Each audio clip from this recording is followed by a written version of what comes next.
Hello, listeners and viewers. Welcome back. You found your way to the Meandering Mixtape. It's Ryan here at Tolt Records Studios in the control room today because I wanted to give a special introduction to this episode with our guests, Morgan and Kainoa. They're going to go way back to their friendship that they formed in middle school and the eventual creation of the BrodieNation Music Festival. That's right, it's another history lesson. And I thought, why not give a special introduction to this one? So it was truly an honor to once again go on site at Club Tolt on the hippie stage, the main stage of BrodieNation, for this episode, which was only possible because Kainoa was in town to attend Morgan's wedding. This also gives me the opportunity to send out a huge congratulations to Morgan and Heidi on their wedding, which was just as beautiful as they are together and really captured why I think we all gravitate towards the energy of Club Tolt. Truly memorable, my friends, and thank you for letting me and my wife, Tracy, be part of it. And now, I ask you to grab a drink and a model airplane or some other hobby you can do while you listen, or if you're watching, just keep watching. Sit back and enjoy this very special episode of the Meandering Mixtape, where we go back, way back, to discover the journey of how BrodieNation came into existence. All right. Check. Check. Check. Yeah. Brody. So I'm going to do introductions after this, but Morgan. Yes, sir. Let's talk about how this thing came about, because I am obviously, for those watching on the YouTube, I am not on the stage. So this episode was an idea that Morgan had. I think we're at Big Block, my friend. Yes, it came to me a couple days before I ran into you. And and then when I saw you at Big Block, yes, I proposed the idea of this interview with my best man, Kainoa Turner. Yeah. Who is in from Molokai, HI. But many people have heard me talk about him. Not a lot of people have met him, especially the new Brody folk. I appreciate that. He hasn't been here except for a hot minute, 2023 or something. My last appearance. Yes. So a lot of people just hear word of him. He's like a mythical Brody character at this point, right? Wow. So I wanted to get on record what Kainoa remembers from 20 years ago, be it that this is our 20th year of BrodieNation Music Festival. And I get a lot of credit, of course, for BrodieNation and what it's become and where it's gone. And, of course, because this is my property and I'm the face of it now. But in the beginning years, Kainoa was right there with me. And we started this whole thing July 4th, 2006. So Morgan proposes this thing to me, and he just starts going into, and I want to ask him about this and that. Yeah. You know, Morgan's background, he's like, and I don't even know if I know what happened during some of this, so I've got to get it out of Kainoa. Yeah. And I said, okay, and well, give me a all list the of stories questions. true? Yeah, exactly. Well, I mean, make them entertaining more than true. That's the Somewhat important true. part, yeah. I'm sure most of them were somewhat true. When doing a podcast, you want entertaining more than true. Yeah. And so Morgan's like, and I want to ask him this, and when I want to talk about this, and I'm like, Morgan, do you want me to? I normally try and moderate this stuff. I normally try and do, and I'm like, do you just want to do it? Because we're going to spend hours trying to figure out what you want me to bring up, and I was not there. We don't have hours. Yeah. And so, I said, Morgan, I'm just going to put you and Kainoa on the stage. I'm going to go back into engineer mode. I'm going to sit behind the desk, and I'm just going to record the thing. And the other thing that made this possible, which is super special. So I don't know when we're going to release this, but today is May 20th. Yes. You're getting married. In 3 days. 3 days, which is why Kainoa is here, which is why we're taking this opportunity. Correct. And so, super special episode. It's why we're on the Brody stage. I'm going to get out of the way and let Morgan ask questions of Kainoa and let Kainoa again, be more entertaining than truthful. All right. Can do that. That's easier. Yeah, And nobody then- wants the truth anymore anyway, Yeah. dude. And maybe we can fill in the Based on a true blanks. story. The fun thing about this one for me is because last year, myself, Morgan, and Travis talked about the history of Brodie, but that's recent history more so than I think what we're going to get into with Kainoa. So I'm super excited for The this cloudy one. beginning. Yeah. Yeah. So Morgan, I'm going to, like I said, I'm going to get out of the way. All right. Go ahead and why don't you do introductions? People know my voice, but Morgan. Well, first off, I want to thank you, Yeah. Ryan, Tolt Records, Meandering Mixtape, for taking the time to make this idea Absolutely. real. you know? Testing my ability to make it portable. Right. Well, it looks pretty good. Oh, thanks. I mean, if that red button's working, I think we're on to a good start. It looks the part at least. See if anything comes out of it, but But yeah, it's an honor to finally have this idea come to fruition, and thank you for making it happen, Ryan. I'm Morgan Henley, co-founder of BrodieNation Music Festival, descendant of the hippie Henley, who created all of this, and we wouldn't be sitting on this stage if it wasn't for hippie Henley and my mother Sally and all the other hippies that came before us and created this property that we're on and this stage that we're sitting on. And Well, he was always rocking here with us when it was happening. oh, that he was always on the stage, either sitting or trying to play a tambourine, Or everything. just in the mix of it. Yeah. But we'll talk about that in a little bit. So yeah, sitting to the left of me is Kainoa. Yes, sir. Alex, we used to call him. That was his mainland name back in the day. Yeah, it's like if you knew me through my parents, then I would get the Kainoa. Then you would know the close relationship I have with people. Yep. Yeah. Alexander Kainoa Turner. Yes, sir. Is that the full name, or you got other names in there? I got some AKAs, but we can go into that later. If they're real or not. Yeah. Yeah. But like Ryan said, Kainoa is here for our wedding, Heidi and I's wedding this Saturday. He is my best man. He's done me the honor of making the trip to be here on our special day. It was a great reason to come out. Oh, I'm glad you guys did it. Yeah. It means a lot to both myself and Heidi. So the idea, yes, is to sit here on the stage for some time and chat about 20 years ago, because this BrodieNation, coming up July 9th through the 12th, is the 20th year of the festival, That's crazy. which is mighty crazy. It's gone through many different versions of the festival, as we've talked about on many podcasts so far. It started out July 4th, 2006, as a 4th of July party with some kegs, I remember, and I don't know, about 150 to 200 people of our close friend group, pretty much. And Oh, the beginning we're talking. the very first one. Okay. And we had 4 bands, I believe. And then that snowballed into Brodie's Productions, which Kainoa and I ran. It was a party production company for, I think we did it for from 06 to 10, basically, I think is when it fizzled out. 10, Yeah, 11. I remember the logo creation. Yes. Yeah. We went through things. But we'll and- get into that in a second. Yeah, yeah. Hold on. Yeah. So I definitely want to talk about the beginning, but I think we should start at the very beginning of our friendship. Okay. So as many know, I was born and raised here in the community, born on this property. And the first time I remember Kainoa was in middle school. I remember this too. And I was, what year did you move here? I came the end of 7th grade year. So It I was in 8th the- grade, yeah. Yeah, I remember coming into the school, but I just came from California, and I remember hearing the name Duval. I was like, that sounds like a cow town. Correct. And my parents were like, no, don't worry, it's not. And as soon as we came down Novelty Hill, it's just cows. I'm like, you fucking lied. And, so I've seen this school, and it was a lot different back then. There was, there wasn't too many street lights, no development really. It was a cow town. Yeah, all novelty. There wasn't. It was pitch black. It was a culture shock.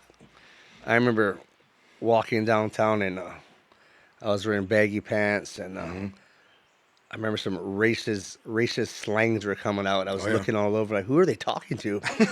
And it's like, I look, and there's this little 7-year-old kid, and he's just talking to me. Yeah. It's like, wow, okay, that's where we are. Yeah. So I head down to the subway to check out my brother who was living over here. And so, yeah, that was kind of introduction to Duval.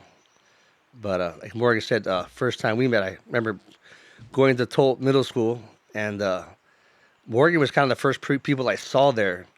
And he was dressed up in this super baggy North Carolina basketball gear. Boom. And I was like, he just really, like, it really stuck out because there was nobody else that looked like that. Yeah. Everybody was pretty much like, Wrangler jeans and Carhartts. And I was like, who is this guy? The baggy clothes brought us together. Yeah. I was like, oh, maybe he listens to hip-hop music too or something. That I did. And yeah, it kind of branched from there. And but yeah, that was the beginning. That was. And I remember something similar to that. I remember you showed up, California kid, and you had baggy clothes on. And I definitely thought the same thing. I'm like, all right, dude. I had hair back then. I got a homie here. I remember the slick back here too, yeah. But yeah, I knew right away. It was the same thing because there was a lot of rednecks and hicks and not too many people at Tolt Middle School at that point that listened to rap music. We were definitely a small group that wore baggy clothes and enjoyed rap and I guess all music gangster too, movies. Yeah. And then that definitely brought us together, and that's where our friendship started for sure. That North Carolina jersey, I still have. Wow. Yeah, and it's still huge. Yeah, still big. Yeah, I remember I had a pair of Dickies back then that were like size. I want to say something ridiculous, like 41, like 48 waist. Yeah. And you remember the SA belt? Yeah. Yeah, the metal clip? Yeah, with the metal clip with our initial on it. I do. Yeah, dude. I also had those. We were hood in Cowtown. Yeah. Yeah. I remember you caught a lot of heat for that. Oh, I definitely did. Yeah. Well, I've talked about this before, but Charlie horse action and my freshman year of high school, like I did not want to go to school. I remember I was getting picked on and kids Charlie horse and beat I up didn't every day, understand, but basically. everybody was kind of afraid to go to Cedar Crest because the hazing was Yeah. still in effect. But It was a different time back then.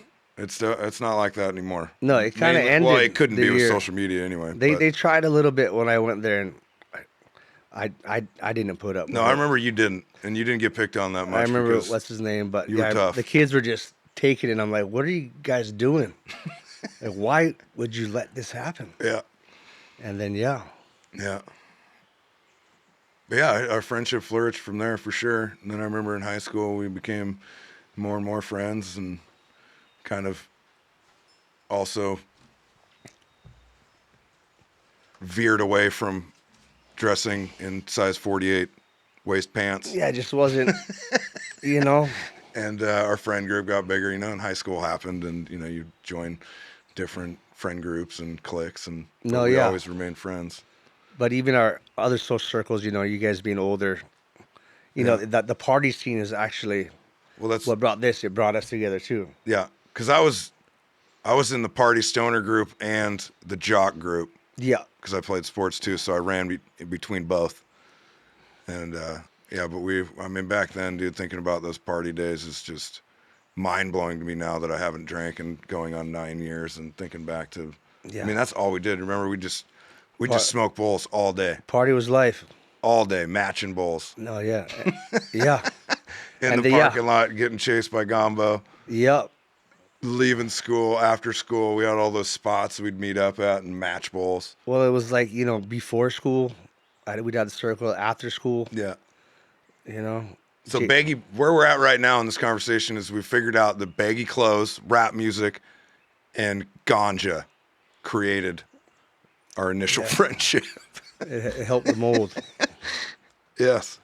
Can I just say that none of that surprises me? No, Yeah. no, not at all. A foundation. Yeah. It's pretty standard. But Checks out. I feel like we're doing pretty good. Yeah.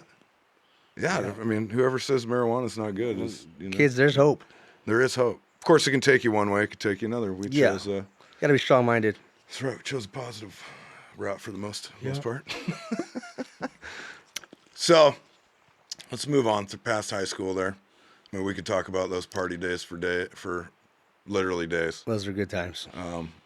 We had a lot of fun back then here in the Valley. The Valley was a different place for sure. It was nice to have But- that, with everything how it is nowadays. Just and for me being from like Molokai and stuff, this country living setting Yeah. really felt like home too. So that was a nice, as I got out of that California state of mind, realizing where I was, and as I get older, I still look upon how lucky we were to grow up over here. Oh, definitely, it was a that blessing. even the cops, we get busted, but they say, just go home, or they drive me home, or something like that. So we still had that old school sheriff kind of vibe. Took care. You remember the frat house in Carnation when Jimmy Nightstick would come by? I do. Yep. We'd just be raging. I remember cops would, I remember trying to run from the cops. One time I jumped to this dog kennel, on the officer, makes me climb back over the fence, and he handcuffed me to the railing, and I kicked everybody else on the party while I was handcuffed, and then he lets me go later. And it was a different time. It was a different time. It was good. For sure. But I definitely feel that, and I think growing up in that atmosphere and how close our bonds were, I feel like, is growing up here. I don't know, it's kind of hard to explain, but I really feel like the friendships that we formed back then, I mean, we're still, tight with those people. Yeah. Those people that we grew up with and went through all those formative years with. And I don't know, I've actually had people, say to me, especially when we were like living in Kirkland or whatever, and, we'd all go deep. Yeah. All of our high school friends would, we'd be, either we all lived out there at that point. We definitely. But hot we'd all go towns. deep, and I remember people would say to me, like, dude, I can't believe, like, how close you guys are, Yeah. And one of the things that I think blew some people's minds, I remember I know a lot of hearing people don't have that. was how much we'd trash each other. And it would just I think it was almost like having, we were so tight. It was like a sibling thing. Yeah, totally. You A lot of things, we'd say a lot of things to each other that other people would be like, dude, how are you guys not in a fight right now? Yeah. How do you? We kind of are right now. Yeah. It's just what it looks like. But it was just all laughs and fun and games and love for the most part. Yeah. And that still holds true today.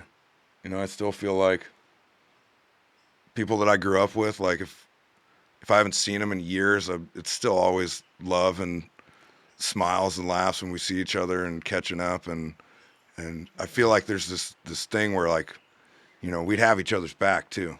If like something went down I and we definitely needed, feel like I can make we that needed to call help then. each other, Yeah. it would happen. Yeah. And that's, guarantee. that's kind of like what I saw in Molokai too when I was there. It reminded me a lot of the Valley when we were growing up. Yeah. It's that tight knit community, and everybody helps everybody and has each other's backs. And well, it makes it feel safe Beautiful too, and I thing. think that's why we were allowed to do all that, even from our parents. They're just like, all right, well, we'll see you. yeah, All we'll right. see you. I don't know, maybe tomorrow. Yeah, I'm staying at Jason's house. I'll be back tomorrow. Yeah. No, we're not. But, We're going down to Morgan's and partying all night by the river. Yeah, I stopped at Jason's. Yeah, I went to Jason's for 10 minutes. Yeah. All right. Like I said, we could talk about that forever. So let's move on to kind of, I touched on it just a minute ago when we lived in Kirkland. Yeah. Because I feel like that experience when we all kind of migrated to Kirkland, Redmond, Bellevue area, which a whole bunch of us did, our core friend group. Yeah. We basically all vacated the Valley at the same time and went Well, yeah, we're all like, over 2 hills to Kirkland. we're in the Before you move on from that, Yeah. okay, I got it, because we've hopefully got some listeners from someplace besides the Valley. Yes. What years are we talking about? If nobody knows how old you two are, like So in the timeline oops. for the rest of the world. Middle school was, we went to Tolt Middle School. I was there from 94 to 96. High school was 96 to 2000. For me, Kainoa graduated in 2001. Yep. So it was around the turn of the century. And then the years after that too, when we moved to Kirkland and I remember the in whole 05, I moved there. where Kirkland. Yeah. I was all over. I lived in so many different houses too. Like we'd party, Yeah. get kicked out of one. We moved down the street, and the cops were like, "You guys are down here now?" Yeah. The up house and the down house. Yeah. Which was Bellevue by BCC. Oh, yeah, Well, yeah, now it's yeah. Bellevue College. That was one of the first, yeah. Yeah. That was like 2002 and 3. Yeah, first we went hard in Bellevue. Yeah. And then we made our way to Kirkland because it was a little more, the party scene was better. Yeah. Yeah. And to just kind of preset where we're going to go here with this partying, I think one thing that sums up how we partied, I just tell people we raged. It was just, it was raging. And yeah. And I feel like we had this mentality of like wherever we went to party, people were going to remember us. Well, we had a For decent party. crew, yeah. Yeah. I can't tell you how many house parties we got kicked out of, how many fights there were. It was wild there for many, many years. Well, we were and those house parties in Bellevue, the cops from came all Bellevue, the time. yeah, we were having kegers and early on we started I was DJing. Yeah. So I'd have my turntables and sound system set up in my bedroom. Yeah. And whatever house I would pay the extra for the master bedroom and have my own bathroom, but I would just DJ set from the bedroom, extended with the windows open, and we're pumping Drum and bass and break beats and hip hop. And it was a show. We were doing we started $5 K cups. Yeah. And we were banking on that, and kind of like, oh, we can make money. But I mean, that wasn't really the thing. It was like, I would buy 2 more cakes. Yeah. So it got put back into the game, and then it was. Well, there were turntables everywhere. I'm glad you mentioned that.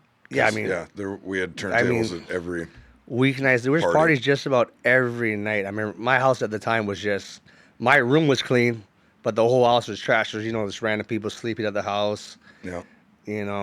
Constantly. It was a party house. It was you and Newman DJing. Yeah. Polsky. Dunn. Yeah, Ryan Dunn. I remember I tried to dabble in DJing there a little bit. But I was the house guy, I was spinning house and energy trance, which I recently... Who's this house guy? What is that? I recently listened to some of my energy trance albums that I still have, and I don't get why I like that. Yeah. That's not that good. It's not that good. You're still finding yourself. Yeah, I'm still finding myself musically for sure. Yeah. But yeah, that was definitely a big part of our party scene back then. Yeah, I think that was our intro to like clubs and that kind of production. Yeah. So we got a feel for that at our early. Well, remember the place in Monroe that Newman and them somehow. Well, the first night, we were there. We shared. It was it not the Knock Knock? It was I want to say the Noah or something, or something like it was double. But it was at the time it was a predominantly Mexican club. Yeah. And I remember we went there and the Lokes weren't too happy we were there because we were cutting into their set, and we got a lot of looks, and it was just we kind of came a little heavy with our crew and the Chaos Crew. Yeah, the Chaos Crew. Who? Yeah. The Chaos Crew. Yeah. So that was like, and we were there for a little bit, but yeah. Yeah, that was wild, dude. Mark Clark rapping. Mark Clark. What was his name? Man, I have a flyer, so that's hilarious. I think it was called No. I think you're right. Yeah. Yeah. We had DJ shows here too on the stage. That was probably one of our first event things that we did here. We had outside party, and we did Warehouser and. Oh yeah, up in the. The Warehouser bonfires, dude. And. Yeah, dude, that's funny. I hadn't thought about that. We had tables at literally every one. I remember. Newman would bring a generator. I feel like they had like a system to hook it up to a car battery too, or something like that. Well, you throw a cardboard box over that drowns out a lot. Yeah. Man, we were raving back then. Yeah, everywhere. Yeah, the rave days, those are wild too. Yeah, God, we partied a lot. I think we were at so much partying. Just about every music festival. Yeah. Okay, so we're in Kirkland. Now we're in Kirkland. We've both made it there. Yep. And this is how I remember Brodie starting. Okay. So if you can remember anything, just throw it in there. Yeah. Feel free to correct me here when I'm done. But I remember we used to go to the High Dive every Wednesday night to see the Mob Law. The Mob Law. And we'd roll deep, dude. We'd have anywhere between 8 and 25 people with us When sometimes. I was living with Wednesdays. Taylor Wyrick. Yeah. And Or I remember Juanita. like Taylor and Melissa and Haley, I feel like, and Those Carly. are the groupies. Well, I feel like they saw him first or Yeah. something, right? And Taylor then, was pretty good on music finds he too. was real good back then. Yeah. Well, he still is. He's still got a great musical ear. Yeah. But yeah, I think if I remember correctly, it was them that first saw the Mob Law, and then we went on that Wednesday night, and they had a residency there at the High Dive in Fremont. And I love those shows. oh, those were some of the best shows, dude. Those Yeah. were such fun times. So we started going there. They had a cool catalog. And we made friends with the Mob Law because we were there every single Wednesday. Yeah. And I don't know what like sparked it or what, if it was me. I think it was me who came up with the idea that, to have them out here on the stage. Well, you're always good at networking too, like. Yeah. Well, I remember it happened at one of the shows. I remember we were standing there. Well, you're a cool fan. The way that I remember it is we were standing there watching them and just popped into my head. Yeah. And I remember I leaned over to you or found you like shortly after that idea came up, and I was like, dude, we should have this band out on the stage and do like a music festival. Absolutely. And so we talked to him, brought up the idea, and of course, Danny, the lead singer, I think is who I first talked to about it. He was like, yeah, dude, whatever. Yeah, we'll come out and rock your house in Carnation. And so after that, we started coming up with the idea, and we chose the 4th of July, I believe, because Henley used to have a 4th of July party. And so it was kind of an established thing down here. And in that process, the idea was to have like a music event, right? Like name it, come up with a name, do marketing behind it, whatever kind of marketing we did back then on freaking MySpace. Yeah, MySpace and stickers. Yeah, stickers. Well, flyers too. Flyers. But we didn't actually make a flyer for this one. This was more. Yeah. It was more just word of mouth. And in that process of making the idea for the event and coming up with a name, I remember we were thinking something like Toltapalooza or like Valley. No, it was Valleypalooza or Toltstock were the ones that I remember. Something generic like that. But yeah.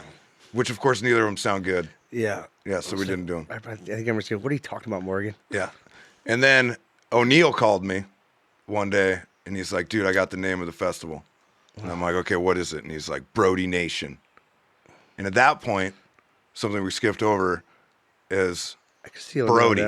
Brody. And what the word Brody meant to us at that point in time. Yeah. Because we basically Forget how used that it. originated.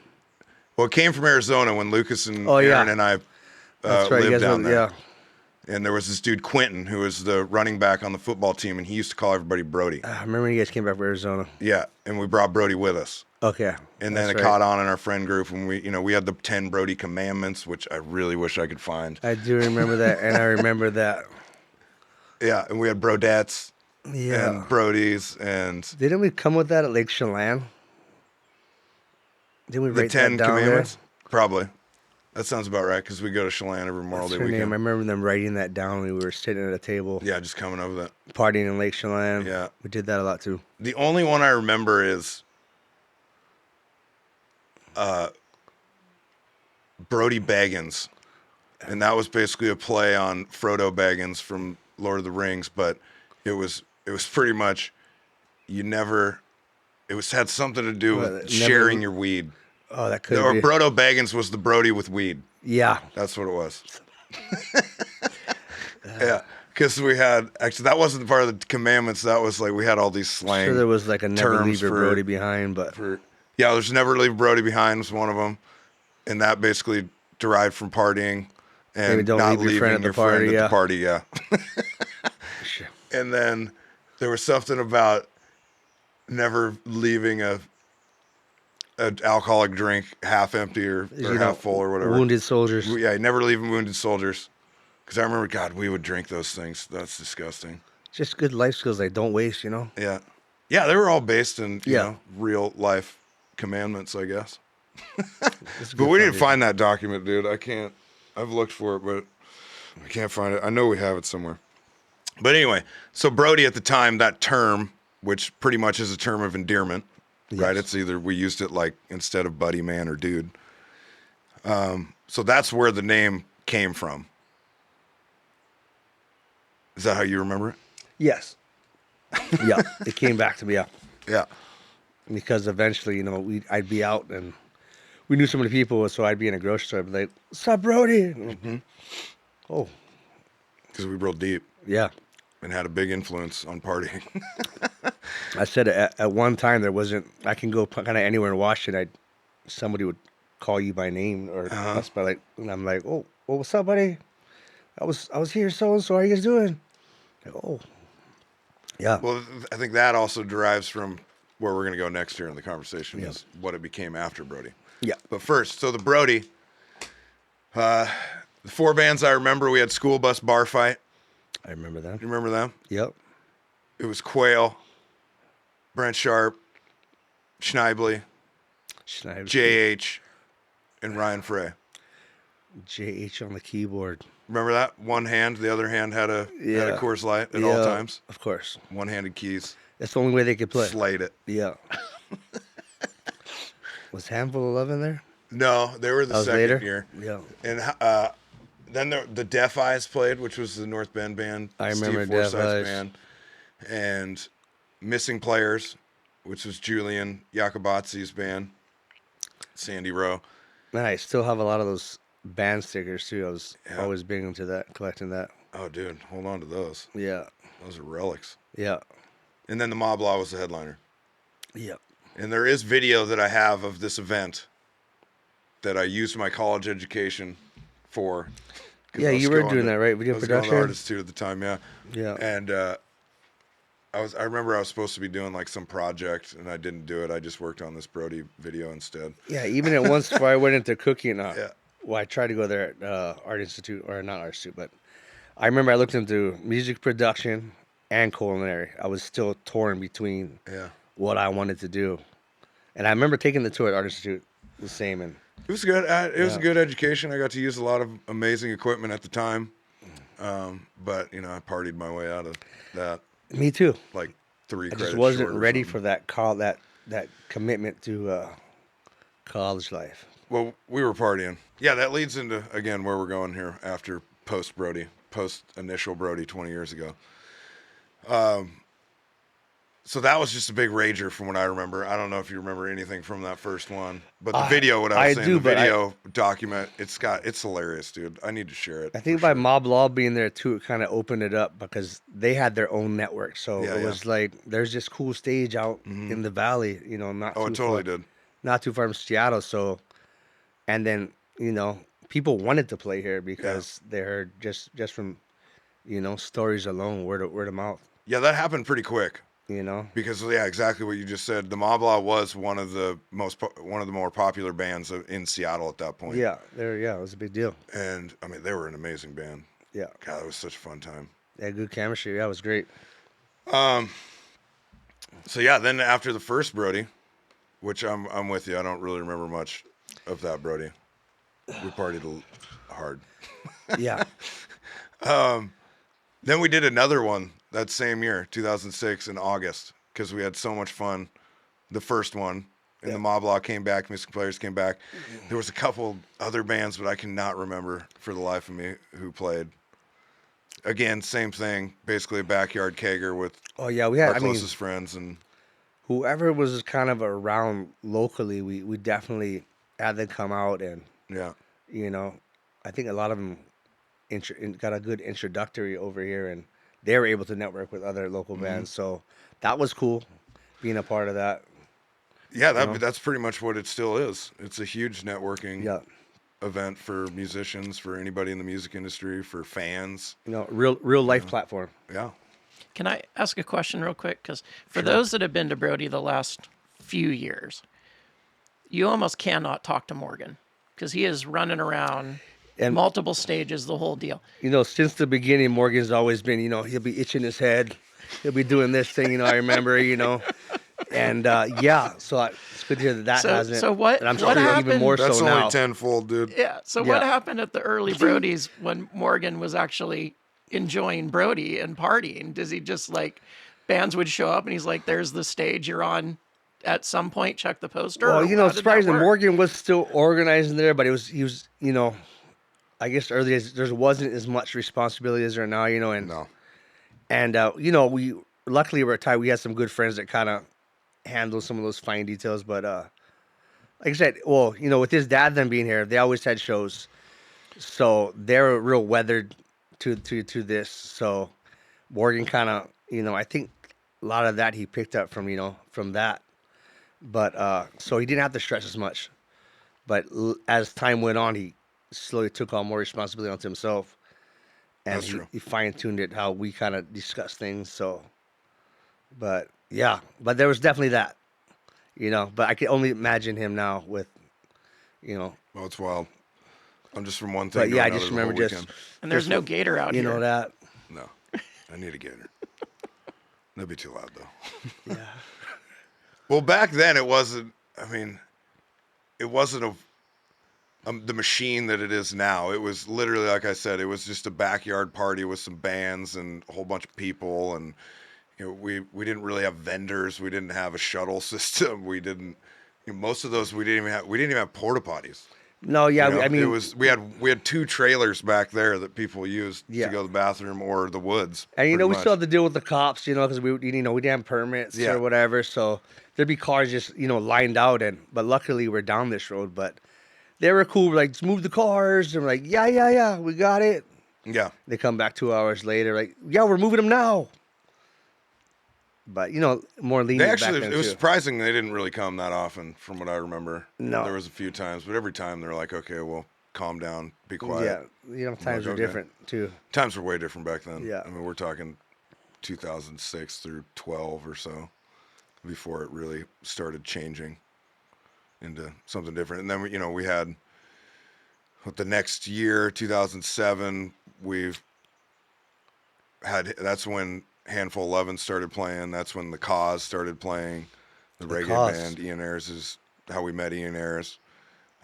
They were 2 of the staples back then of those bands. So those, yeah, they're cool dudes. Stax Brothers started playing in 07 too. That's when we met Davin. Yeah, we were doing shows out in Seattle with them. Yeah. The Halloween show was pretty cool. I actually found that flyer not too long ago. Remember having that picture with my Adidas jumpsuit. Oh, hell yeah. Yeah, Your epic pic. breakdancing fit. Yep. You still have that? No, You should get another one. I got my son one though. You always look good in that. Yeah, it You was. looked like it belonged. I thought it looked good. Yeah. Yeah. Oh, you did. It's affirmative. Yeah, I remember that video we shot at Valhalla where you have that on. Oh yeah, Yeah, that's a good one. that is a good video. Because, yeah, that was like our throwback to the 70s or something, that party we did. Anyway, jumping ahead there. So after the first year of Brody is when our lives changed, I would say.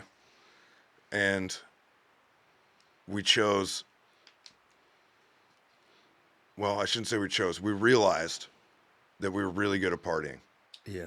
and that we should try to make this our livelihoods.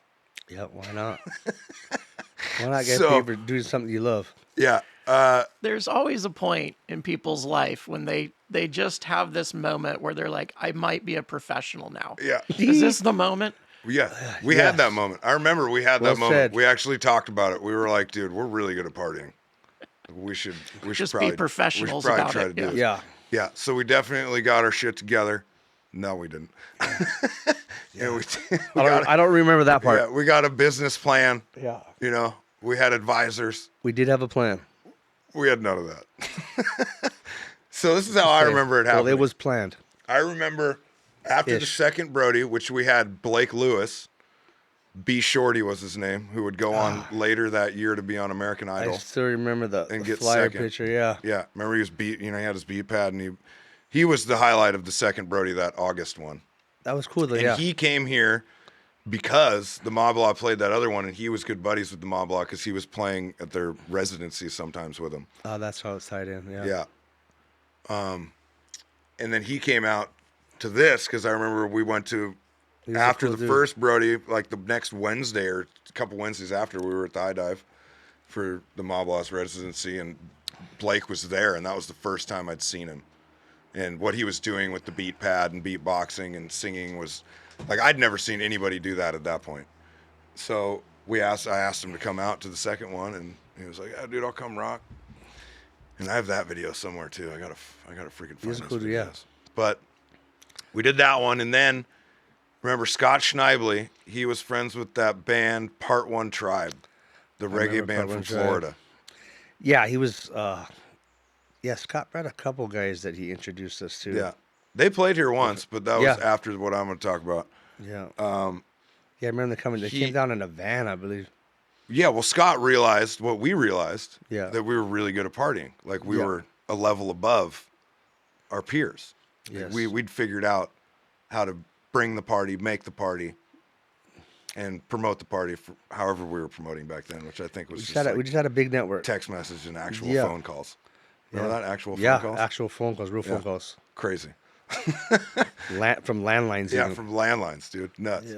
Yeah. So he hit us up and he's like, "Hey, Part One Tribe's coming through town in October, Halloween. They're wondering, I need to find them a place to play."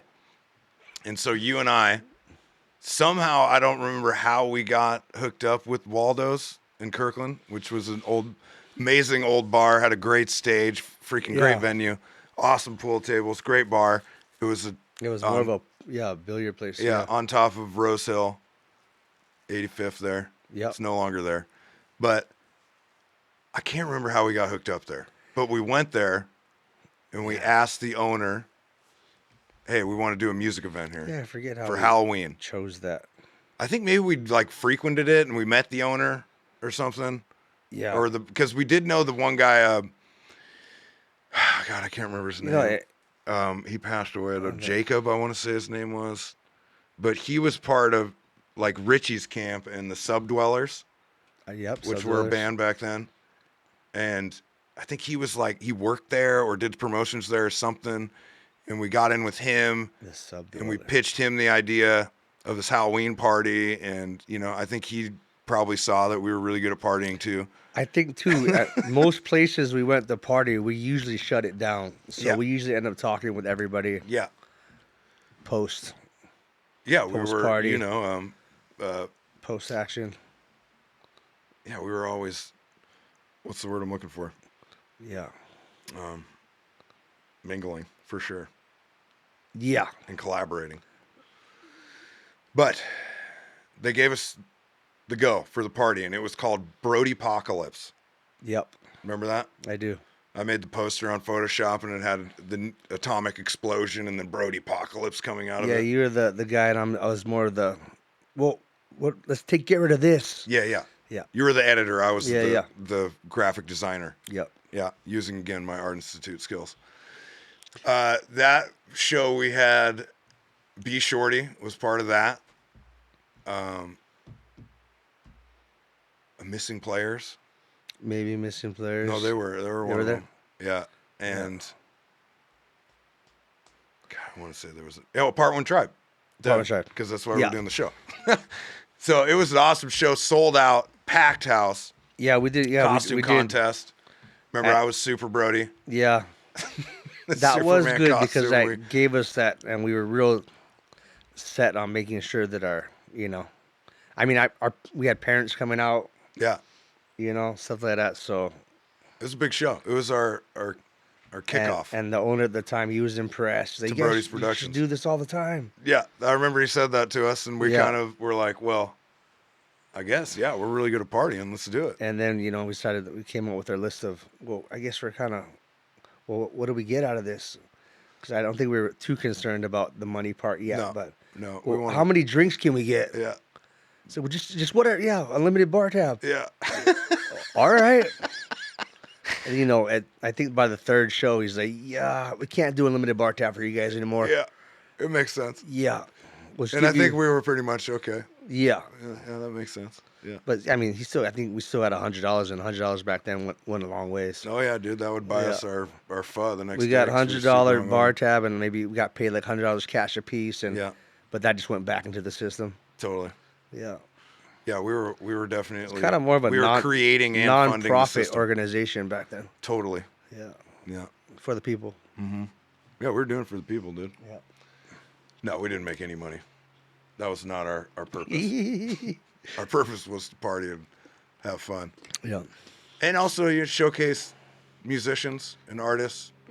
No, that was always, always has been there for me personally in doing this work. And it really changed when I stopped drinking, of course. And then that became for sure the priority. But I remember back, Sure, we're in our organized. 20s and early 30s, through this whole time we're talking about. So, partying and having fun and being wild was definitely a big part of it. Yeah.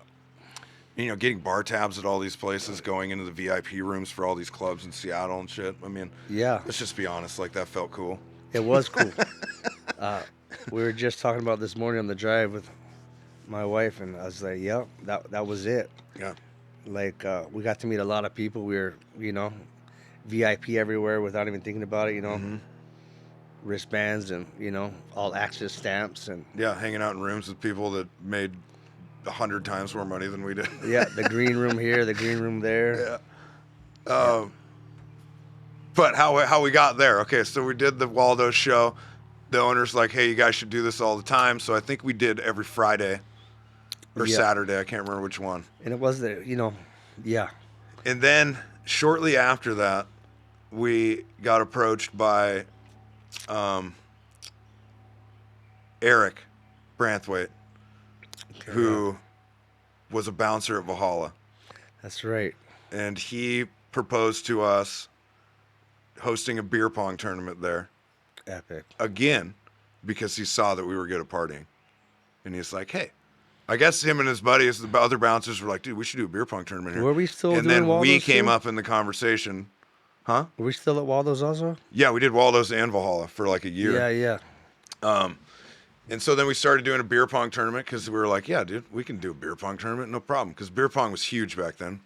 I mean, every house that we went to, everybody had a beer pong table. But nobody was doing it at bars yet. Just to put that out there. We were the first, as far as I know, we were the first As far bar as I know, ever. I don't think many people believe that, but Well, I remember the city of Kirkland, And- it took them a while to realize that we were doing this. and we were doing double elimination and yeah, Did $4 pitchers, yeah. $4 pitchers of Busch Light, Everybody drinking beer on the Yeah. table. Say- By use- second round, people are just lit. using the same The cups. music went up a little bit. Yeah. Yeah. Yeah, we had a live DJ Done Dirty. Yeah. Yeah, it was wild, dude. We did that for 3.5 years every Wednesday. Yeah. Everyone's there. Beer pong tournament. Yeah. And then we also booked music there on Fridays. I think we were doing Waldo Saturday and there Friday. And man, Andre, them, they're super cool. Yeah. And then that snowballed Andre down and the Jane. hill. Yeah. Yep. Shout out to Andre and Jane. I wonder what they're doing. But They reached out to me one time. They were fun to work for. Yeah. And I think we had an unlimited bar tab there for a minute too. For a and then- second, Andre yeah. was smart to that. No, Jane. Yeah, Jane actually. Yeah. Jane yeah, was yeah. like, "No, this isn't No, happening." no. Because Andre was like really good to us, and Yeah, yeah. he like, But he knew, yeah, Well, he he- wanted to be like, the cool fucking business owner, and He was cool. Oh, he's super cool. Yeah. But Jane would definitely But come Jane, in yeah. and throw down the hammer and be like, "No, you guys can't do that." Yeah. I'm like, "Oh, Jane." Yeah. But yeah, that was fun times. They were great people to work for, and beer pong tournament every Wednesday. It was wild, dude, packed every freaking Wednesday night. It was like the thing to do. It kicked off basically the week in Kirkland, and I think that etched us into like we're legitimately. we were legendary after that. Yeah. Brodie's production was legendary. That really. And then That we was the one, rolled down the Valhalla. hill into downtown Kirkland, started working at Lake Street with Parlay Productions. That's right. Johnny and Blake. Yeah. And that was our first intro to club promotion. Yeah.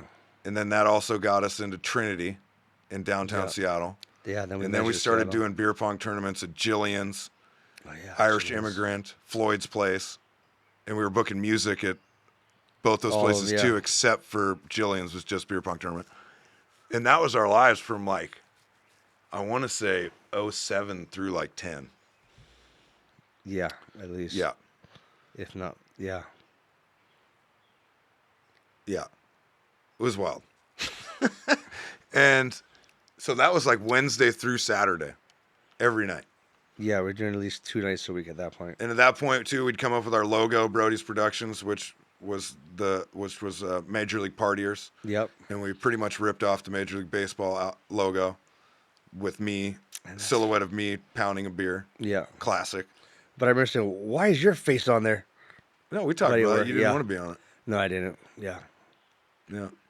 It Well, I think it was because my silhouette looked better with a backward hat. definitely did. Yeah. Because Yeah. you never wore hats. No, Yeah. And you still don't. I still don't. Yeah.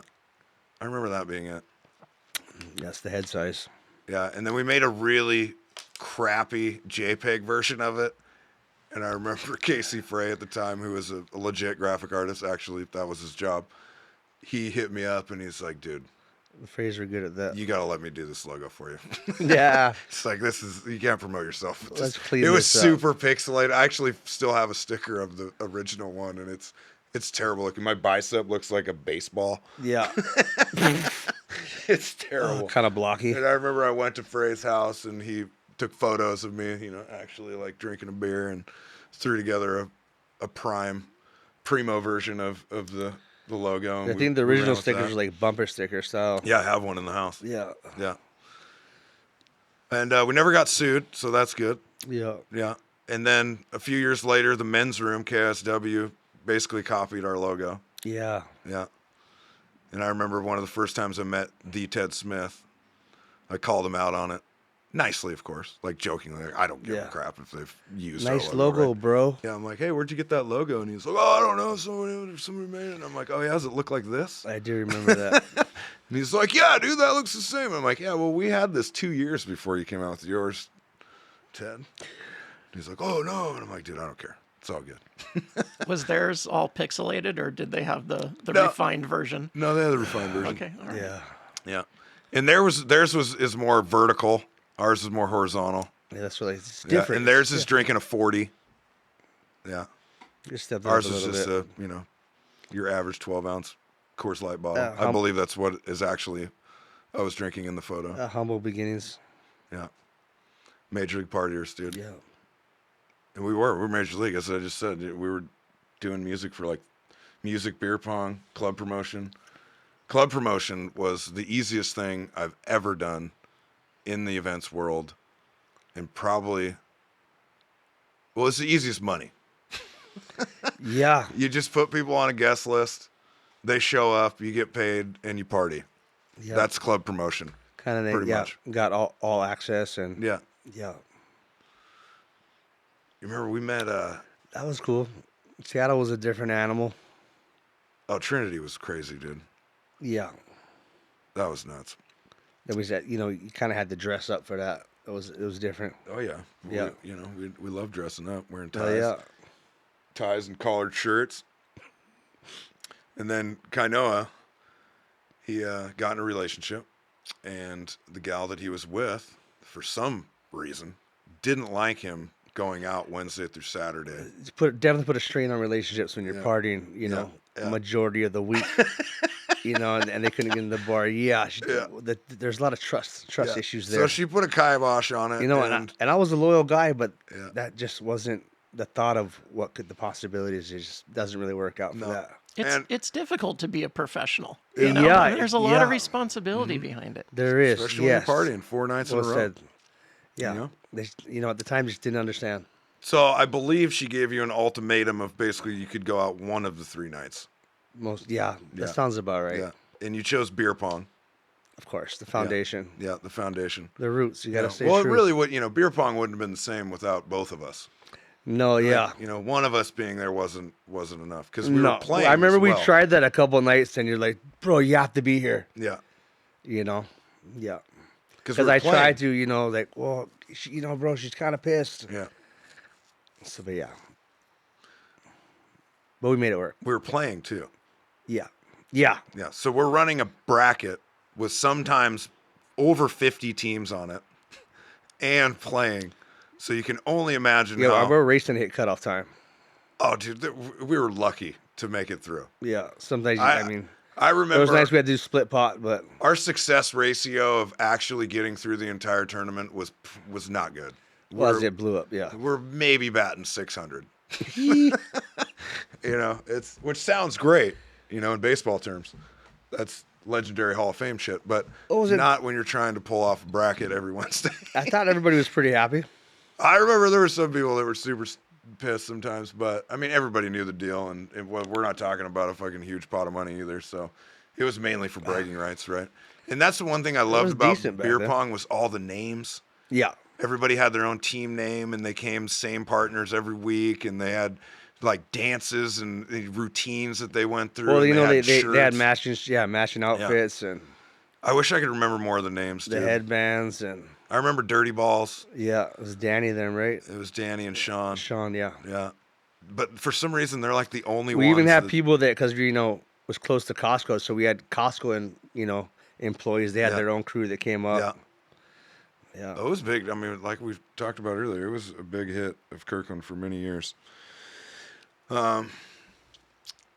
So, yeah, back to Kainoa. He got cut down to one day a week. Yeah. And it was usually beer pong. So then I was doing all the club promotion. And I think at that point we dropped Floyd's Place. I think that only went for like a year. Yeah, that wasn't too. Irish Immigrant didn't last for that long either. Either did Jillian's. Irish So we were Immigrant was basically cool. just in Kirkland at that point, in Trinity and Seattle. And at the same time, we were doing shows out here too. If you remember, we were doing shows at Pete's. Oh yeah.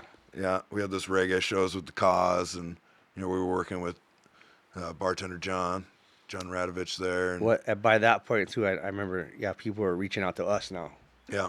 Yeah. Yeah, we did some shows at the Rolling Log too in Issaquah, I believe. Yeah. I think that was Brody time. Did we do the Hard Rock? Maybe we just went over there. But we did those Halloween shows with Stax, with Davin. Yeah. Panic Conspiracy, I remember that one. I remember one of them we hosted. Zombie Prom. I actually found that poster not too long ago too. Prom. And you remember we were the hosts, and I was dressed up as Super Brody. Yeah. Should I still have that costume? I should break that out at this year's Brody. So explain, because this is a podcast. Super and Brody?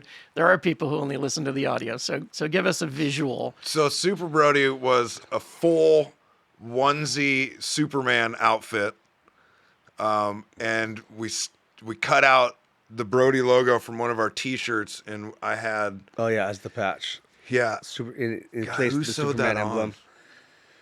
Was it Katie Baker? Baker? It might have been Katie Baker. Because I think we were living at Juanita. Yeah, yeah, And she was with Taylor. yeah. I think it was. But we stitched on the logo, and it She was was in the kinda shape the- of the Superman, whatever shield-looking thing that She is. just kind of seemed like the live-in mom. Yeah. Oh, of she the family. definitely took Yeah. care of us. Shout out to Katie Baker. She's I think she played a large role in us making it through those years. the one who wrote the commandments in That is- Chelan. yeah. Okay, that's true. God. And cape? Did you have a cape? And Yes. So the suit had a cape, Was there a fro then involved? a huge afro, Yeah. big old stupid glasses, even dumber than the ones I'm wearing right now. But it worked. Ridiculous glasses, and then I think that was it. There was like a belt with it and stuff, but yeah, that was the Super Yeah. Brody costume. what'd you have on your feet? Boots or? Just what I was shoes. They thinking had too. like part of the costume had these shoe covers. So I don't You had know your which. underwear on the outside. They had like underwear looking things on the costume. Yeah. Official. I'll break that out of Brody this year. I have to. 20 years. But I remember at this show, right, we were doing the costume contest, and Panic Conspiracy was the headliner, and Chris Pogue, lead singer of Panic Conspiracy, I remember at one point I realized that this was taking a long time because we were shit-faced. Yeah. And I remember looking over at Chris, and you were like talking at that time, and I looked over, and Chris gave me the look of, dude, this is taking way too long. Yeah. And so then I remember it's like, oh fuck, I know we gotta speed this up. We And probably we blazed through that, yeah, we're gonna end up ranting a little bit, but but that's we were, But, yeah, we there was no light, we didn't have that red light to tell us to shut up. no. So we were partying, and we Yeah. were really good at it, right? So Sure was we were at that entertaining. show. That was a good show. And then we did some more with Davin. That's where we met Davin, Michael Stedman, the front man of the Stax Brothers. What a cool guy, David. Yeah. He's one of my longtime friends, and especially in this music industry, man, I wouldn't be where I am today. No, without yeah, David. he definitely opened up my eyes to a lot of different stuff too, Yeah. musically. Mhm. Yeah. Super And talented. Then I moved back to Carnation shortly after the whole Kirkland thing fizzled out. And we basically just left all that Brodie's production stuff behind and moved on from beer pong. I can't really remember. Beer pong started to fizzle out, I remember, towards the half of the third year. Yeah. Or going it, yeah. So we just kind of, Jane and Andre, I remember they weren't super into it anymore. And I think at the time, too, they were trying to, I know Andre wanted to kind of get back into the restaurant business more. Mm-hmm. Because some years later, I was already living, opened up my restaurant at Molokai, and he called me. However, he got my number. I think I had the same number, and they opened up a steakhouse, like a teppanyaki or whatever you call it, but in Bellevue, and he invited me out to come down and eat and to cruise, and I was like, hello, but just so random. That's crazy. Yeah, but yeah. So and Brodie's Productions pretty much fizzled out there. The production, like our own little party company. Well, took a step back. Yeah, and then some responsibility stuff came into Brodie play. continued, and in those years after that, we did our first 3-day event, I think in 2008, when we were still in the depths of Brodie's production. It became more of a festival type. Yeah, that was the first multi-day one that we did. Started setting up campsites. Well, that one we had a massive bill. I mean, we did Friday, Saturday, and Sunday. Yeah. And then we kind of continued on that model. I mean, we did either 2-day Brodies or 3-day Brodies since then. And there was a couple 1-day Brodies one-offs and stuff. And then we got into, remember the Austin Jenks, 2 or 3 years there where he was the headliner. And those were some of the most incredible Brodies ever. I mean, that's really when we started packing this property and getting up into the 400, 500. We had some well-known artists come through too that we haven't mentioned, but yeah. Like who? Like Macklemore. Oh yeah, Macklemore. That's right. I mean, and a big shout to Macklemore played here. That's like right. We were talking earlier, 2 Live Crew. Oh yeah, at Waldo's. Yeah, I mean, however we got them to come down, which is super random. I remember they emailed me or something. Yeah. So I remember it's did you say 2 Live Crew? Yeah. Yeah. Yeah, Macklemore, 2 Live Crew. There was, like we said, B. Shorty, Blake Lewis, who has gone on to have a KJ Saka we were talking about KJ earlier. Saka, who's that blew my mind of a lot of the artists that came through. Oh, KJ Saka's on a musical god. A different talent level of drums that I've seen a lot of people come through, but that and that was with back the in sound recording 07, machine and the looping and he's still doing it. Yeah. He's been in Pendulum and all sorts. I mean, he's been on stages all over Europe, all over the world, dude. That guy's career is crazy. Being able to be a part of that was huge too. Yeah, when you look back on, that seemed like especially back then. Yeah. Yeah. Well, that's one of the beauties about this whole job is being able to see these ridiculously skilled musicians and be able to put them on a stage and in front of people and getting to know them and calling them our friends and brethren and Brodies. Yeah. Yeah, those are some of my fond memories from way back then too, what I can remember. But I wish I could remember more, honestly.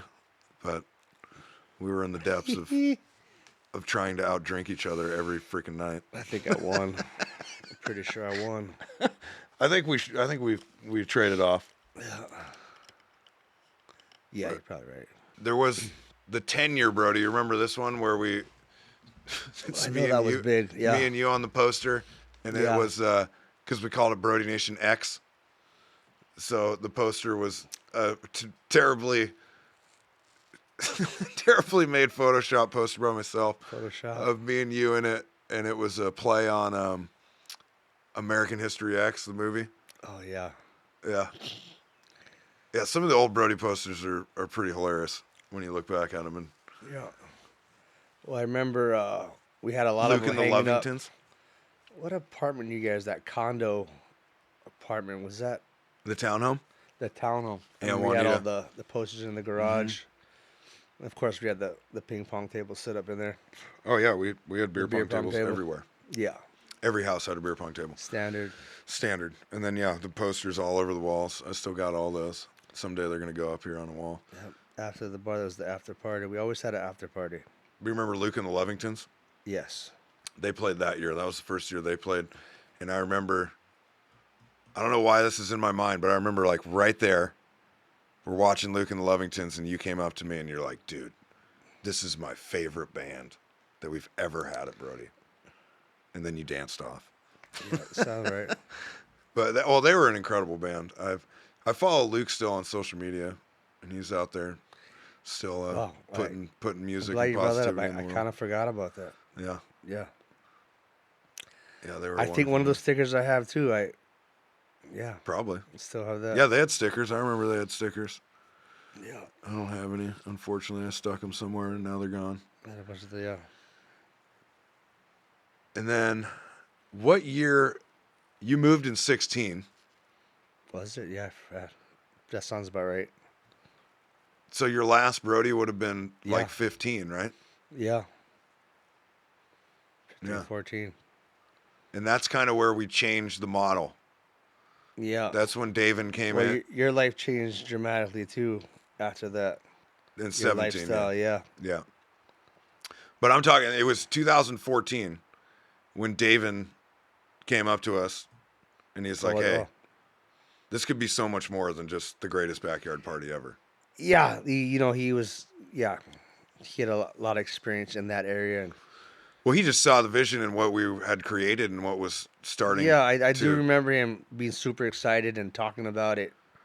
Well, I think we were like into the party aspect of it and just having this amazing party. We were right? stoked on that. Yeah, we were just stoked on that, and that was enough. Yeah, But yeah. he started to really point out like the fact that people were coming to this every year and they were like super stoked and they looked forward to it all year round. And Yeah.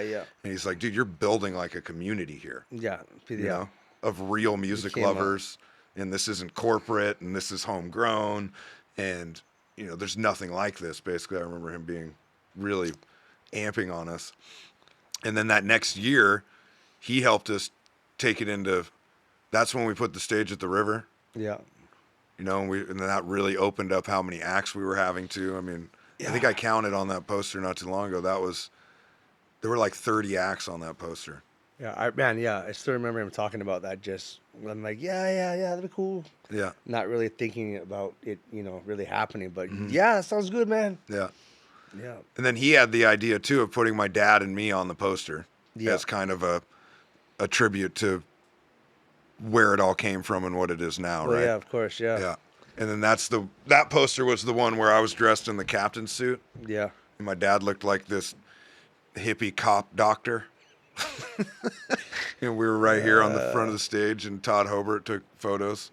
And that was another thing that David did. He was like, dude, you need professional photographers. So he hooked us up with Yeah, he Todd, really who did a couple fine-tuned years things, there. helped us fine-tune things. Yeah, he brought in, well, we were using Greg at that time. And like he sound. was great at network. He's such a friendly guy, and so Yeah. he knew a lot of people also. Oh, that was the biggest thing that he did, is he brought in the whole networking aspect of it and got us connected with a lot more people in the Yeah. industry and really took it to that next level. And then you bon voyaged. Yes, sir. I moved on. Well, started a family. You always said growing know- up, Kainoa always said growing up that he would have a large family. He's going to have a bunch of kids. Well, I was an only child, so I was like, Mom, why didn't I have any siblings? Mm-hmm. So I had to make my own crew. Yeah. Kind of once I had my own kids there, I was like, oh, it's time to go home. Got to Well- get back to the roots. You almost got a football team. Yeah, just so geez, I have 10 children now. Yes. We put a lot of work in over the years. You have a starting five and a second string Yeah, in basketball terms. yeah, Do a lot of sports analogies here. yeah. We put a lot of time into sports out there. Yeah. Yeah. Well, it's good. Well, we roll deep. Yeah. Yeah. So yeah, life is good. And actually, since we're on the topic, when I did go open up my restaurant over in Molokai. Morgan came out. He stayed with me, over a month, opening up my restaurant, which thank you again for that, Morgan. Well, it's an honor, man. It was a huge stress. So Morgan was kind of like the voice when I was, going through mental crisis. Oh, definitely. Getting this restaurant open, and I didn't have to say anything more. Like, it's cool. Everything's good. Just guys keep going. Mm-hmm. As I'm, banging my head on the bamboo fence outside. And as I'm about to pass out as well because And Morgan thought, he haven't might gotten more see than the 3 beach, hours. but I remember Morgan staring out the restaurant window into the parking lot. It's like, nope, we're not going nowhere, Morgan. Yeah. It took us. Well, I think we get there. I think 2 weeks in, we finally went to the beach. Yeah. Yeah, but yeah, looking out the window at the parking lot and the palm trees that I could see and the mountain way off in the distance. On the daily, That was my Hawaii experience for we started at 2 weeks. 4:30 a.m. We wouldn't leave the restaurant till like almost 2. We, drop 3 it hours off of sleep. at my papa's house, my grandfather. Yeah. We'd have a beer together, go pass out, and I'd be back down 2 hours later. Morgan, let's go. That was the hardest work I've ever done in my life. I know. That's like Guaranteed. nobody could ever tell you didn't bust your ass, Morgan. Well, anytime when I owned Pete's, few years after that, and Yeah. you know what it's like owning a restaurant. It's fucking insanity. Even when I owned that, I had some really stressful times and, tons of long hours. And every time I'd harken back to the memory of being on Molokai and helping you open the restaurant. And I was like, well, it's not as bad as that. Yeah. But it was a massive honor at the same time, helping you start that dream and in the next phase of your life. And I learned a lot about cooking too, because your knowledge of food and cooking is immense. So I definitely got some pointers and stuff out of that and had a great time and met a bunch of amazing people and got to hang out with you and your family. No, I remember you you were all amazing. calling me when you're at peace, like you had a higher standard of Yeah. what you wanted, which was I thought it was Oh, awesome. totally. No, you definitely made an impression on me of how a kitchen should run and the product that's coming out of it, and every single plate coming out of that place should look just as good as the one before. Yeah, buddy. And that's something important that I think a lot of restaurants maybe don't have that motto. Yeah. So I want to roll back just for a moment so you were professional partiers.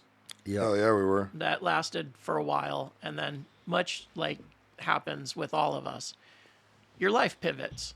Yeah. And so Kainoa went back, started his restaurant. Morgan, you hinted at it, but what was your pivot?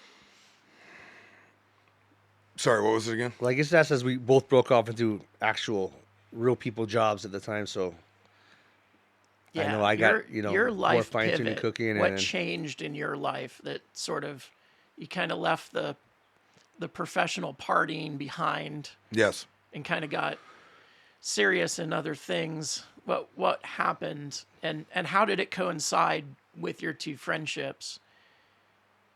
Was it about the same time, same year? On a side note, Morgan did work at many Starbucks over our times. Yes, I worked at Starbucks, Red Robin, I just have to Snoqualmie Brewery On this through the story- partying years and the whole Brodie's Productions years that we were talking about. Like, I think Morgan got fired from like 6 Starbucks. I've heard excuses like we made fun of Morgan for a while because he called out for like he said he had a twisted knee, so he couldn't come to work. well, so, yeah, that's because but like, did you just call out with a twisted knee, Morgan? Yeah, it's because Will And flat he'd packed me. wake up hungover, and I was like, "Did you just call out again?" Yeah, yeah. That's hilarious. No, I was not the greatest employee. That's for damn sure. I got fired at least 3 times for no call, no show at different jobs. Just 'cause I That's was just so from hungover. the party days. Yeah. No, I was not a good employee for sure.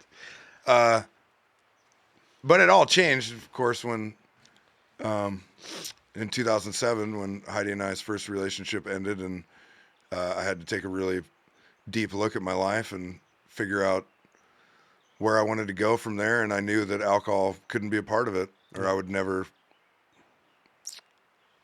reach any of the goals that I have in life, and my life would be stuck in a Priorities. continual cycle like it had been. And I also knew that health-wise, if I continued to drink at the level that I was drinking, I would probably not be for this earth, as Yeah. long as I would like to be. There's not a So- long lifespan usually for professional partiers. No. Well, I think we partied harder than a lot of Well, people, and we at got that it level. all mashed into a good 10 years. Yeah, I We got a like, lifetime like, of no, drinking in 10 I years. hit my quota. Yeah, I for did sure. it. Yeah. And then, so in 2007, I decided not to drink anymore. And September 11th, 2007 was the first day of sobriety. And I've never really looked back since. And my life has taken on many blessings and opportunities. And I definitely wouldn't be doing anything that I'm doing today or be where I'm at today if I hadn't quit drinking. And I know that for sure. That's pretty amazing, man. We wouldn't be on the stage today if I was still Yeah. drinking. It is a success story for your Absolutely. sobriety and the people you've helped along the way and Yeah. the people who helped you along the way. And Well, it's a community thing, Nobody, I don't think, is. It's tough to make that change by yourself, and I really don't think that it's possible. Honestly, I know that the friends and the family and my core people in my life definitely helped me through the tough times, and they continue to help me. Stay sober 8.5 years later. and the network is so important. And I don't want to stay on this forever, but being as this is an episode about friendship and the history between you Yeah. two and the fact that it is your wedding coming up, which is why we're back here, I think it's an important story. And for others sure. that are contemplating or thinking about, hey, maybe it's time for me. There's people like Morgan and others who've gone through it. Reach out and Totally. No, I'm always down to lend an ear and some advice, and I know that my journey has definitely helped other people Well, in yeah, their journeys, and or seeing where you came from and to make that transition that was huge. yeah. Yeah, I mean, I was proud of him for sure. Well, thank you, buddy. Yeah, I mean, at that point too, as well, in my career wise, I definitely took a step back from that a little bit, and then Morgan was still giving it a little bit more on a couple extra days, and so, and it probably from a lot of people's standpoint, they probably never thought that would happen. Oh, guaranteed. You know, I've heard through the years from many people that were like, "Dude, I can't believe that you quit drinking." yeah, Yeah. yeah. It was bad, dude. It ran my life, like every to, aspect of it. And you pretty much, you didn't really, like a lot of people when they get into that, you usually got to distance yourself from social circles. Like you didn't really do that too much. You were still able to maintain, which is huge. Well, there was a point early on in the sobriety where I definitely thought about not doing this anymore. Where I thought about not booking music, not doing events, not doing Brody, and it was in those beginning months where I just couldn't contemplate living in that world without drinking. And then once I got 4, 5, 6 months into it, I started getting a good feet under me and realizing that I'm not going to let alcoholism destroy or control what I'm meant to do. What I have built my life into and what I enjoy and love doing. And for the most part, it's been pretty easy. I don't really think about drinking anymore. It's not a worrisome or tiresome to me to be around. Well, I can't say tiresome. It does get tiresome being around drunks. Yeah, I remember, but it's not like a worrisome situation. I was like, fuck, I got to get on this level. Well, it's intense. Yeah, totally. But now I just leave. Yeah. I'm like, okay, everybody's hammered. I'm out of here. All right, that's enough. Later. Yeah. So, but I know that, again, I wouldn't be here on this stage if I hadn't quit drinking, and Brody probably wouldn't still be going. We probably wouldn't be doing 20 years, and the legacy would have eventually died. So I'm glad that I made the choice and got to carry on the tradition that you and I started here with Brody, and then also what my parents started here with just Club Tolt and the property and live music and gathering and community. For the greater cause. For the greater cause, man. And I think that's the important part to take away is you still party. Oh, yeah. Yeah. We still party. You still throw parties. Like the magic hasn't gone away. You just have a different outlook on it. It's just been refined. It's a little, you have a little more clarity into it. Yeah. A little more mature. Yeah. Oh, it's taken on a whole nother level, man. Like I've thought about it a lot recently when I've been thinking about this podcast and reflecting on the 20 years and the 10 that Kainoa played a huge part in. Basically the whole foundation of what I'm doing all started with him. You know, we started it together, and I kept doing it, and he moved on to his other passion, which is cooking and being a chef and owning a restaurant and family. And Well, yeah, I mean, I appreciate you keeping me a part of this and of course, relevant, dude. and yeah. Well, you know, Good times. we don't see each other very often. You know, it's been quite a while, and we don't talk that often because you're, you know, not very good at texting back. Yeah, the phone calls and Yeah. texts, like But people you are on got me all the 10 kids time. and own a restaurant, so I Like totally get it. even my wife would be like, you know, she'd see my phone and Morgan texted me 5 days ago, Yeah. and then I'd finally reply. She's like, "Did you just reply?" Like, yeah, he understands, you know. And then, I do. I totally understand. yeah, so life is crazy, which No, it is. with But 10 kids, it is. you know, with our friendship, and one of the main reasons why I brought you, you know, that you're my Yeah. best man, is because I truly feel that you and I have this unique friendship and bond that started all the way back when, you know, we first, like we talked about, we first saw each other in middle school Yeah. and realized, like, okay, we have a commonality. Yeah. And then that, you know, It's good that to have grew and somebody grew, and understand you and your Yeah. situation. totally. Yeah. And I think back to Yes. like when, Nothing personal because I didn't text you back, you know? no, I get Yeah. it. I'm not worried about that at Yeah, all. yeah. But like when you said, when I was helping you in Molokai open the restaurant, right? And I realized very quickly that I was not there just to help you in the kitchen. I was there to like keep you sane. Yes. I'm ready to And- eat for 3 days, and then what was Yeah. it? You should eat something. Totally. He's gonna fry some mini corn dogs, and it's like that. It's like, okay. Morgan's literally feeding me as Yeah. I'm cutting stuff. You need to drink. When did you drink water? Like, I don't know, 2 days ago. No, you need to Okay. drink water, dude. Here, let me re-wet your towel, put it around your neck, put it in the freezer.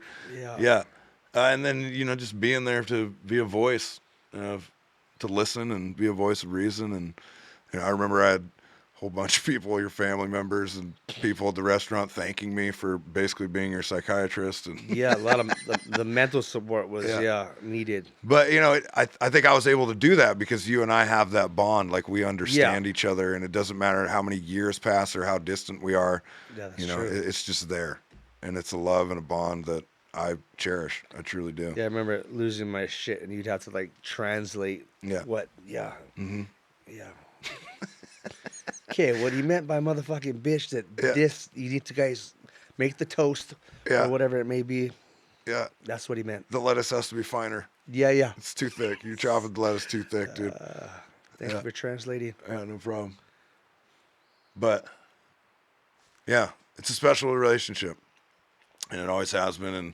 And it's not lost on me the fact that the direction that my life took and what I'm doing right now and what I'm blessed and honored to be providing in this community and the music scene is partly because of you. I appreciate know? that, man. Yeah, Like I said, we started something special, and in the beginning it was doused in alcohol and partying and having a good time, but that eventually matured, as Ryan's saying, you know, into something that is influencing literally thousands of people's lives, you know, in a positive manner. And that's really what I'm striving to do at this point, yeah. It's you know, with all this. But it all has a beginning, and it all began with you, buddy. well, thank you, sir. A gift. Mm-hmm. And hey, I had a good time. Well, lives and community as well. I mean, the reason we're on this stage, of course, is because we're Incarnation, where the first Brodie took place on this stage, and yeah, Yep, right here. the community. This is where it all aspect of started. Yep. So I don't know if Kainoa realizes how important the history is to the community. Yeah. Well, keeping yeah. this I thing mean, going. it was even when I was gone. You know, I was still in contact with Morgan, and every year, you know, he would send me a video where he's like shouting me out on stage or whatever, and you know, there was still a lot of locals that kind of knew, and then, but I was honored to, you know, have Morgan, you know, keep that going, and just like I said, the relevancy, and yeah, but and then every other year I would see Morgan would get bigger and things, you know. And then he was taking over this or doing events, and you know, so All it was over. cool to see that progression even from afar, which I was super proud, you know, especially like we said with, you know, changing his lifestyle. And yeah, it was good to, I was doing my own thing, and I got to see, my best friend just, you know, get into that level and, of success. And I couldn't have been happier for him. And yeah, Oh, I I appreciate still, that, buddy. I'm still, yeah, it's great to see because, hey, I'm sure a lot of people even doubted where I was going to go at a point like we were talking about with, you know, seeing Morgan change his lifestyle and becoming that way. So it's huge to see where we both came from, that we could, we made it. We've Even, made it. We've done pretty good for ourselves, I'd say. yeah. It was, Out of the depths of partying and let the Brody's haters Productions. hate, but we did it. We've matured from major league partiers. Yeah. Yep. It's difficult to, as maybe one of your teachers or somebody on that schoolyard, looking at the two of you and how you evolved into professional partiers to get to this point where both of you have sort of achieved in a stable way, in a way that is not on a trajectory to hit a wall. I mean, growth on both sides is impressive from the baggy pants days, I guess. Yes, Yeah. yes.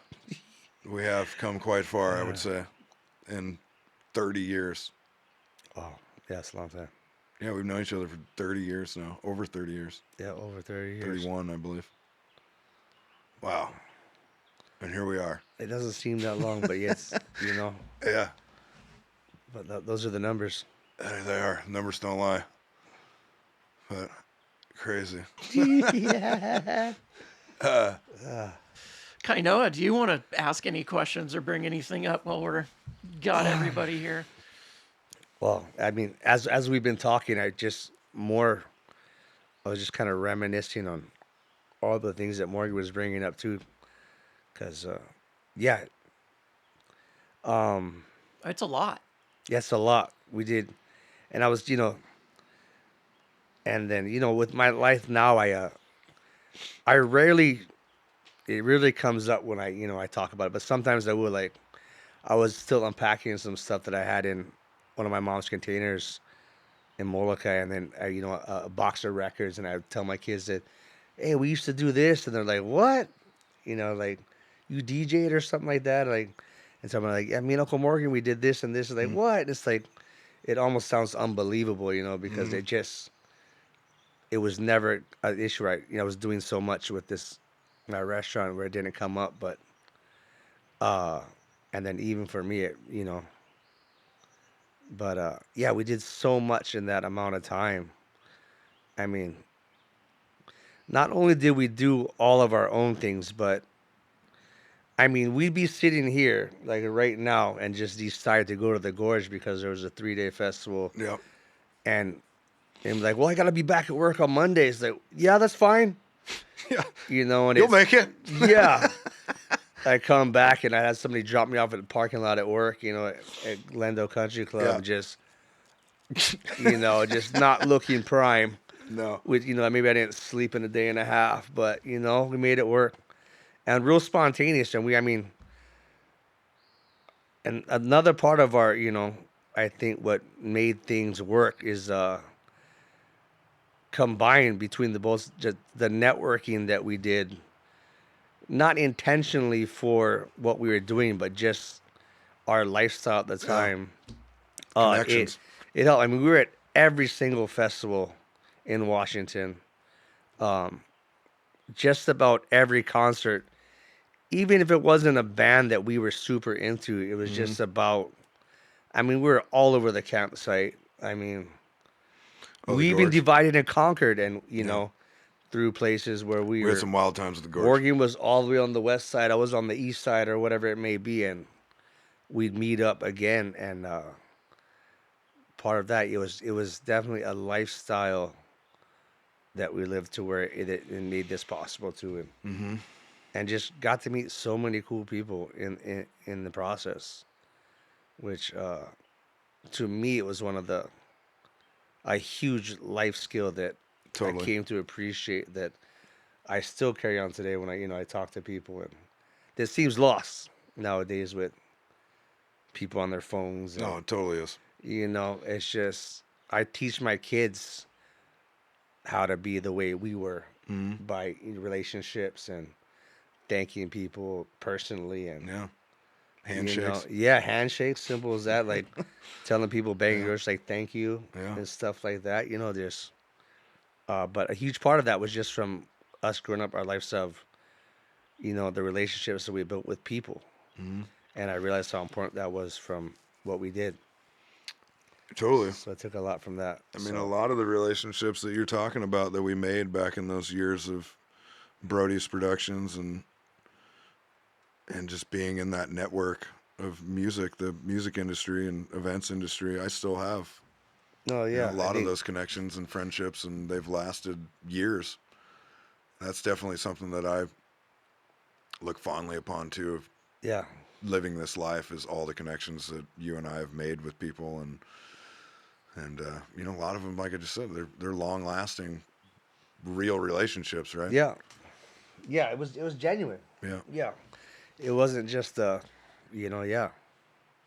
And that's what I learned to, like, there was always people like, just, didn't seem like you could tell when someone genuinely wanted to engage rather than just, the, I don't know how to say it, but yeah, I gained that, and that's been a huge part of my life and success, and, helped me build momentum, and But yeah, being able to communicate, and I think knowing how to communicate with the different demographics of people, right, that you run into in everyday life, and huge life I think skills. being able to read people too is something that we've learned through all those years. The more time you spend communicating with people and different people, the more you're going to pick up those skills, and it'd be hard to beat Oh yeah, how many people in different conversations and networking moments that we put ourselves in through all those years.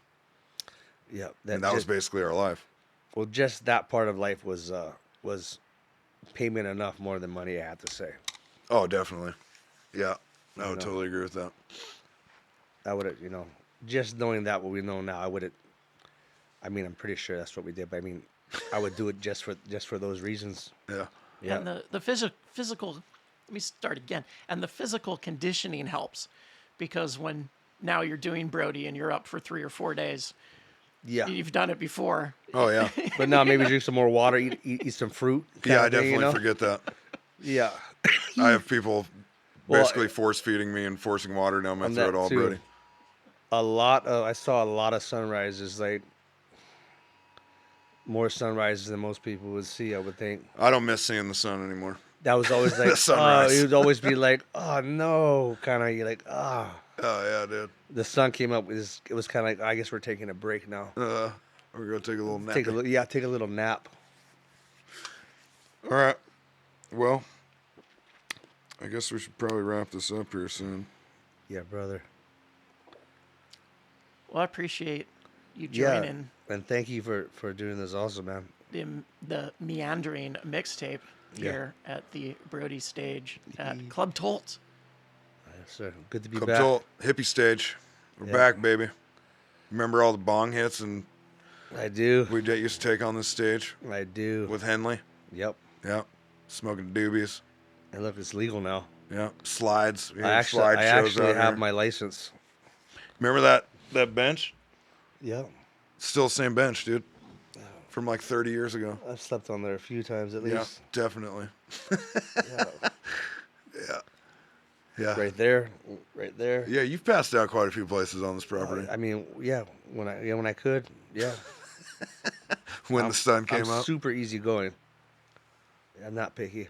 All right, Ryan. Well, thank you, buddy. Yeah, All right, taking I'm the going to time. close Kainoa, it out here. I love you, buddy. Love you.